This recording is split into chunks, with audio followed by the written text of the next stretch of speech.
Okay, here we are on the second day of a reading from this book right here called Los Angeles. The reissue of the book is Korean Nights, but for those who might be interested in buying it, you could probably Google or go to Amazon.com and find the book under this title.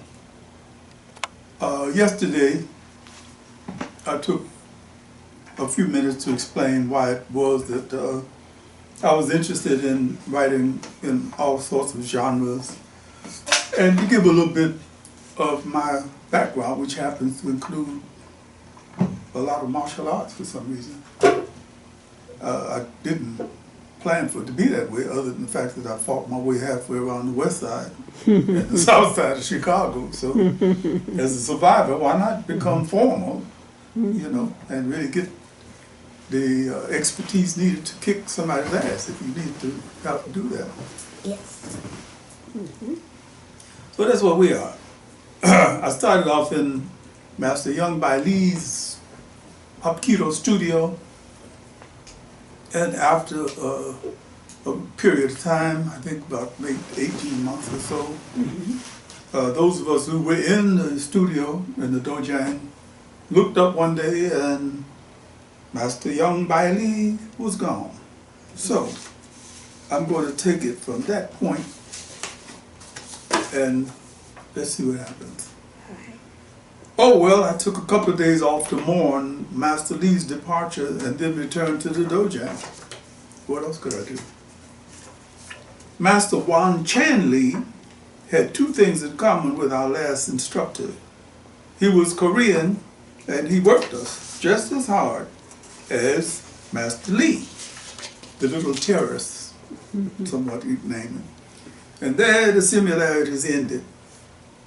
Master Yong Bai Lee had been passionate about every movement. The new master was suave, cool. Master Lee was 5 feet or smaller. Master Lee too was 5'9" or so, with 2 gold fronts and hair slicked down from his forehead like Rudolph Basilino. He spoke a slightly more comprehensive brand of English and smoked a cigarette or two before class. That was a real shocker. None of us could have ever imagined Master Lee, one, smoking, period. But despite the distinctions, he made us understand that Hapkido was bigger than the components or the people teaching it. I do this, you know do this. You do this. And then Python, Master Lee, too, like he would twist the arm or wrist into a grotesque hurting position. Hapkido has some things that they do that would force your arm into a position. The police use it a lot. They take your hand and twist it behind your back. And there's certain ways, there's certain directions your tendons and ligaments are not supposed to go. And they know that, which is why they scream out when they turn out. Ooh, hurt myself. He did it on purpose. I was doing it for fun. I don't know why, but I became very curious about his 2 gold front teeth. I did an oblique approach. Master Lee, you have 2 beautiful gold teeth. How did you get those 2 beautiful gold teeth? For the first time in the 2 months he had been instructing the 10 of us in the art of Hapkido, the opaque look in his expression disappeared. I study in Korea. Sometimes I go drink. One day my master threw a chair at me, hit me in the mouth, knocked teeth out. This is how I have gold front teeth. There was nothing else I wanted to ask him after that. Never heard a story that was so right on the point. We were about 3 months into the new guy's regime when Jeffrey, the accountant, relayed the bad news to me. Looks like this guy is going to capsize pretty soon. The last quarter shows a net profit of $10. Why is that? I mean, what would it take to turn that around? it would mean that the Koreans would have to pay their fees. Oh. The book showed that there are only two people paying their fees on time, me and you. I was really struck by that. I thought that the Koreans were excellent entrepreneurs and that their customers always paid their bills on time. Speaking of stereotyping. Once again, I was tripped out to come to class to be greeted by a handwritten sign. All students go to Master Yong Kil Kim. And the address on Vermont Avenue, a half block north of Santa Monica Boulevard. We were being sold to another master. Literally. Literally. The little contract you signed had already been transferred over to Master Kim's studio. So we had to follow suit. Master Yong Kil Kim, Taekwondo, 1973 to 79. Once again, I was being ushered through an unknown door. I had no idea what Taekwondo was, how different it was from Hapkido, what they had in common, none of that. I just went because the master said, go. Maybe a bit of Koreana was sticking to my psyche. 10 of us were given direction to go, and we went. We went from a dingy little hole in the wall to an auditorium-sized, well-lit studio that could accommodate 100 students easily. I felt lost for a couple of sessions. The warm-up exercises were different. The total vibe was different, but it was definitely Korean. Classes daily, morning and evening from 6 to 8 p.m., hard stuff. And there were women in the classes, something that I had not experienced before. They were mostly young white nurses from Hollywood Presbyterian Hospital, a couple of blocks north of the dojo. They were obviously there for the pure exercise because none of them seemed capable of doing a real side kick, a roundhouse, or any other kick out of the Taekwondo repertoire. And a small collection of Korean girls who always gave me the impression they had been corralled into the dojo, driven by parents who wanted them to get a big taste of Korean culture.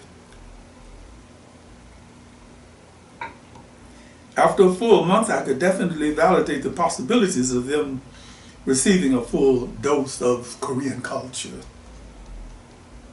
Anyone could get a big chunk of the Korean pie if you were there. That was the atmosphere from entrance to exit. Master Yong Kil Kim, that boy was a pea bringer, I'm telling you. Master Yong Kil Kim, a medium-sized welterweight with a fluffy head of black hair and a dictatorial attitude, was the master. But the evening-to-evening activities were usually handled by the black belt Raymond da Silva.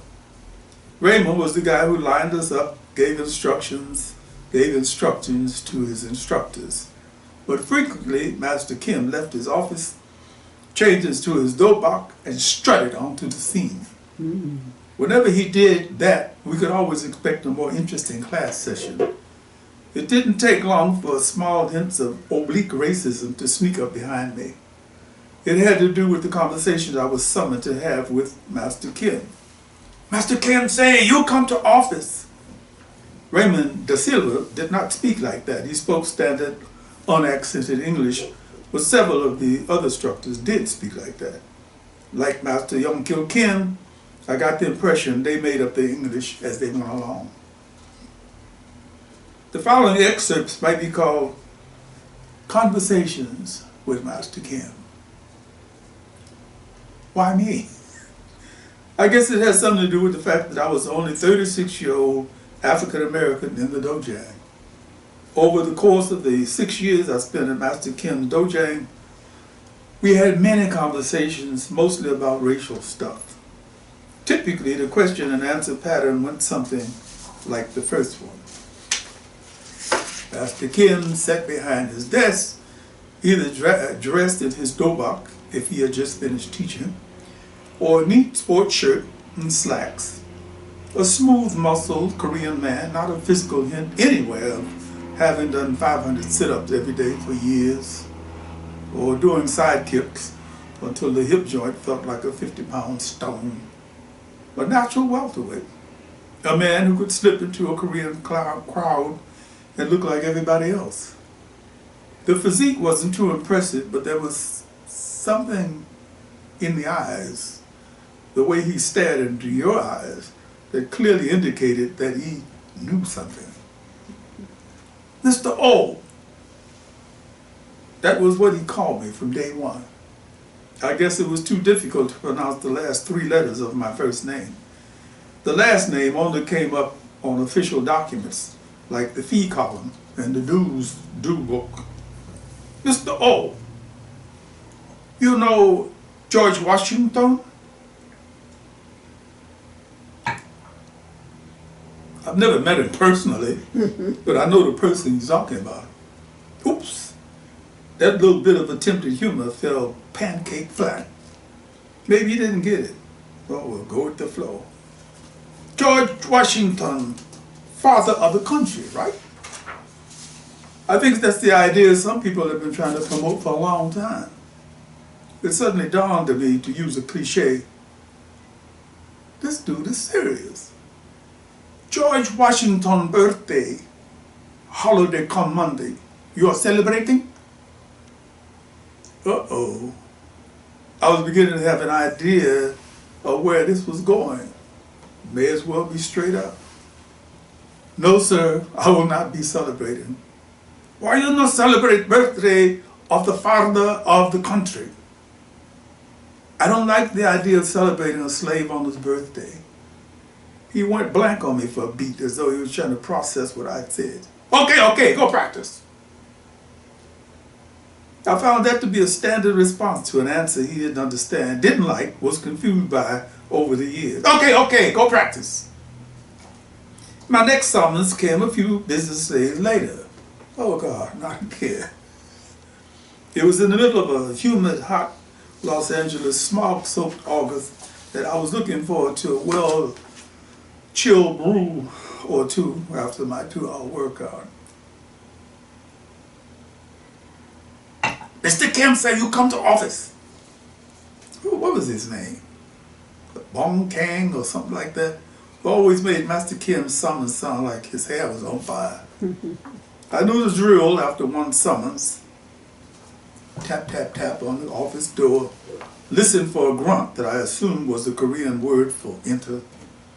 Enter, bow. Close the door, stand at attention until he said, sit! I sat on the edge of a hard wooden chair in front of his desk and waited for the latest question. Mr. O, you tell me this. Why black people drink so much? Master Kim, why are there so many Korean liquor store owners? He actually looked a bit pissed when I gave him that answer, but there was a lot of truth to my statement. In some of the black areas of Los Angeles, Korean entrepreneurs were opening up liquor stores right and left.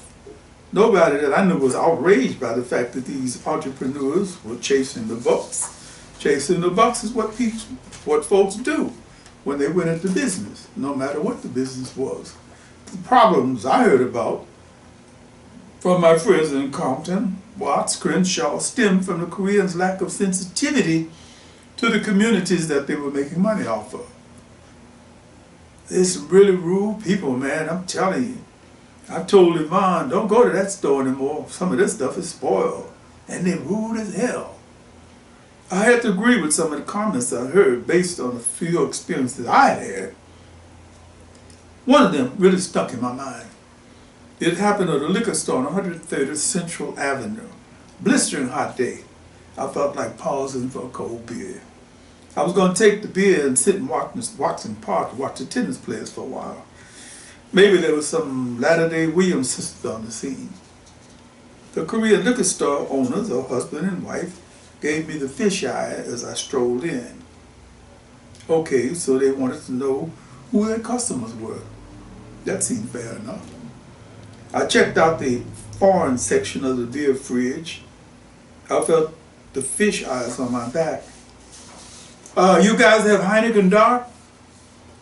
Heineken Dark isn't stocked everywhere. Sometimes you have to ask. The man stomped from behind the counter, came over to me, slammed the refrigerator door shut, and shouted in my face, "No Heineken, get out!" I didn't know what the hell to think about the scene. Was he telling me he didn't have any Heineken dark beer? Or that he didn't have any Heineken beer, period? I was in doubt about that part, but get out was quite easy to understand. It took me a split second to decide to just leave the premises. One of my impulses said, slap the shit out of this rude bastard. But I could see that his wife's hands were under the counter, probably loading bullets into the Uzi they kept under there. I left the premises feeling very annoyed with the liquor store people. And it didn't take a lot of imagination to come to the conclusion that these folks were not well liked in the neighborhood. Mr. Kim, Master Kim said, "Come to office." Here we go again. The grunt, enter, bow. Master Kim, you want to see me? He was smiling. Definitely a new way to begin proceedings. Mr. O, I'm asking you this question. You give me your idea. We had been going at this for a period of time. Sometimes 2 whole weeks could go by before he came at me with a new question or a new slant on an old question. I had recommended a whole shelf full of books about African Americans, African American history, maybe he read 1 or 2. Master Kim, the people of African descent in North and South America are African Americans, not lowercase blacks. We are descendants of people who were freighted over here in slave ships from Africa, not from some place called lowercase black land. I think you ought to be able to understand what I'm saying based on the Korean experience under Japanese rule. My question is this. How you feel? You see black women walking in the streets with white guys. I feel the same way you might feel when you see a Korean woman with a Japanese guy.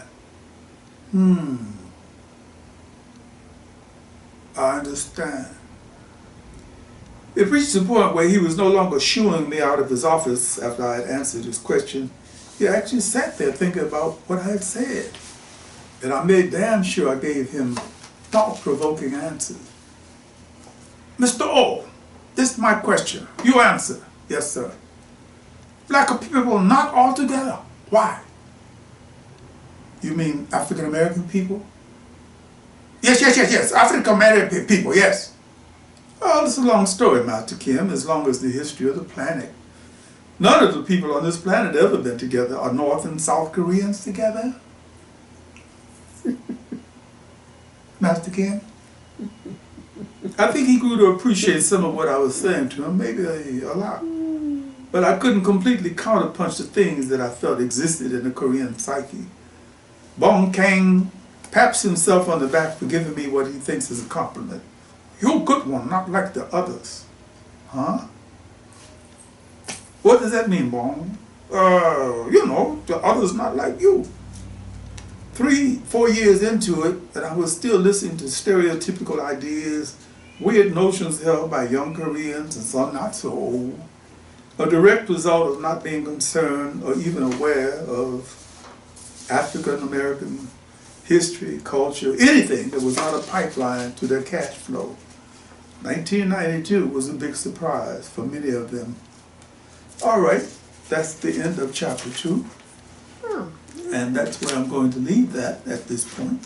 Oh, really? Because I want to keep you lusting after more and more this is true. until it reaches the point where you can't stand it. And you'll be calling me up in the middle of the night saying, what is going to go on with the next chapter?